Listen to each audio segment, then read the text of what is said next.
कुरळपमध्ये शासकीय अध्यादेशाची होळी, शक्तीपीठ महामार्गाला शेतकऱ्यांकडून कडाडून विरोध।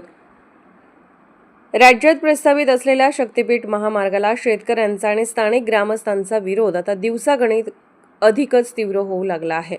आज गुरुवार दिनांक 7 रोजी कुरळप तालुका वाळवा येथे ग्रामपंचायत कार्यालयासमोर शेतकरी व ग्रामस्थांनी एकत्र येत या महामार्गाच्या संदर्भातील शासकीय अध्यादेशाची होळी करत सरकारचा जाहीर निषेध केला।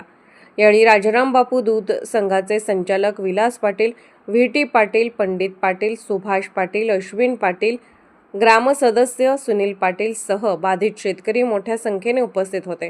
यावेळी बोलताना शेतकरी व्ही.टी. पाटील म्हणाले की सरकारने कोणत्याही प्रकारची पूर्वसूचना न देता किंवा शेतकऱ्यांशी कोणतीही चर्चा न करता अचानक जमिनी अधिग्रहित करण्याचा निर्णय घेतला आहे। हा महामार्ग ज्या भागातून जाणार आहे तिथली जमीन अत्यंत सुपीक आणि बारमाही ओलिताची आहे। या जमिनीतून रस्ता गेल्यास शेतकऱ्याचे मोठे आर्थिक नुकसान होणार आहे।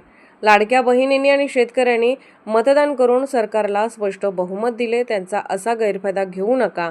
सर्व लोकप्रतिनिधींनी आपली भूमिका स्पष्ट करावी, अन्यथा जनता त्यांना धडा शिकवेल।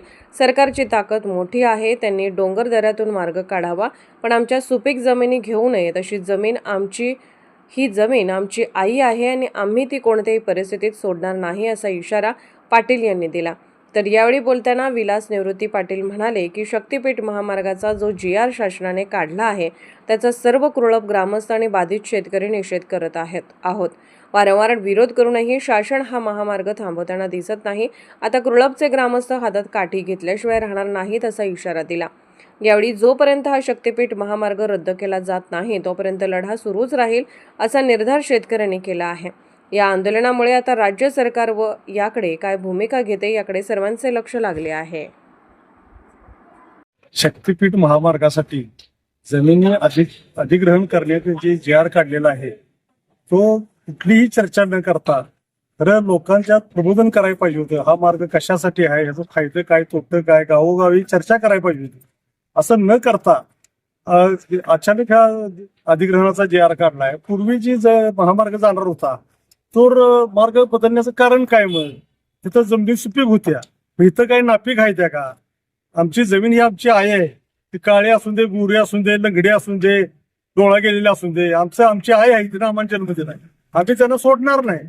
असं असताना मला भाऊ असं आश्चर्य वाटतंय की पूर्वी जरा त्रिशंकी सरकार व्हायचं ते बरं होतं, जरा हे चांगलं काम चालवावं, चांगल्या कामात व्यत्यय येऊ नये ह्यासाठी लोकांनी भरभरून मतं देऊन स्पष्ट बहुमताचं सरकार आलं आणि स्पष्ट बहुमताच्या जोरावर ही जो अन्यायकारक महामार्ग कसल्याही शेतकऱ्यासाठी चर्चा न करता जो लादण्याचा प्रयत्न चालू आहे फार चुकीचा आहे। लाडक्या बहिणीने मतदान दिलं, तुम्हाला शेतकऱ्यांनी मतदान दिलं, तुम्हाला स्पष्ट बहुमत तुमच्या स्वप्नात नाही इतकं तुमचा आमदार निवडून आला, त्याचा असा गैरफायदा शेतकऱ्यांच्या फिरवू नका तुम्ही। खरं म्हटलं तर लोकशाहीत लोकांच्या हितासाठी निर्णय घ्यायचे असतात। असं असताना तुम्ही कसलीही सूचना न देता अधिग्रहण जमिनी, कितीतरी लोकांचा अल्पभूधारक सगळे शेतकरी आहेत, त्यांच्या शेतातून तुम्ही आता हा नांगर फिरवायला लागलाय, त्यांच्यासाठी चर्चा करायला पाहिजे, काय तर मार्ग पाहिजे। किती आमदारांच्या किती खासदारांच्या जमिनी गेल्या आहेत आणि लोकप्रतिनिधींनी बी भूमिका गुलदस्त्यात आहे लोकप्रतिनिधीची। माझ्या मते मुख्यमंत्री साहेबांचे फोटो वेगळं बोलतात, इथं आमचे फोटो वेगळं बोलतात, तर सर्व लोकप्रतिनिधी जे आमच्या भागातले असतील त्यांनी आपापली भूमिका स्पष्ट करावी, त्यानंतर शेतकरी ठरवतील लोकप्रतिनिधींच्या बाबत काय निर्णय घ्यायसाठी। आणि आमचा फार मोठा प्रखर विरोध या महामार्गाला राहील। सरकारनं अजून सुद्धा विचार करून की शेतकऱ्यांचं नुकसान न होईल अशा दृष्टीने हा मार्ग रद्द करावा। ती डोंगर कपारी आहेत, सरकारची ताकद फार मोठी असते, डोंगर कपारीच्या मार्गाने तुम्ही मार्ग नेण्यास आमची काहीच हरकत नाही, पण या सुपीक जमिनी, पानसर जमिनी कर्ज काढून लोकांनी स्कीमा घातलेल्या तिची वाट लागणार सगळ्याची।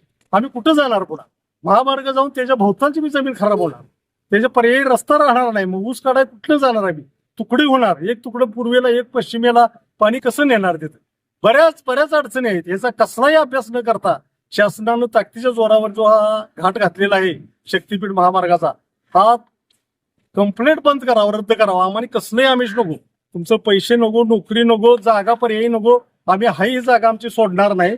आणि त्यासाठी आम्ही हे जे अधिग्रहणाचा जे अध्यादेश काढलाय सरकारनं, ती जे आज पूर्व ग्रामपंचायत पुढे सर्व शेतकऱ्यांच्या वतीनं, ग्रामस्थांच्या वतीनं आज आम्ही ती होळी करत आहोत। शक्तीपीठ महामार्गाचा जो जी.आर. काढलेला आहे आज, त्या जी.आर.चा सर्व पूर्वचे ग्रामस्थ आणि बाधित शेतकरी त्याचा निषेध करत आहेत।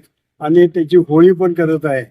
खरं म्हणजे बऱ्याच वेळेला प्रयत्न करून सुद्धा शक्तीपीठ महामार्ग अजून काही थांबलेला नाही आणि हा थांबवण्यासाठी कुरळपचे सर्व ग्रामस्थ हातात काठी घेऊन आता उभा राहिल्याशिवाय राहणार नाहीत. कशा पद्धतीनं हा थांबवायचा या सर्व चर्चा गाव लेवलला झालेल्या आहेत आणि कुरळपचे ग्रामस्थ सर्व मिळून या शक्तीपीठाला विरोध करत आहेत.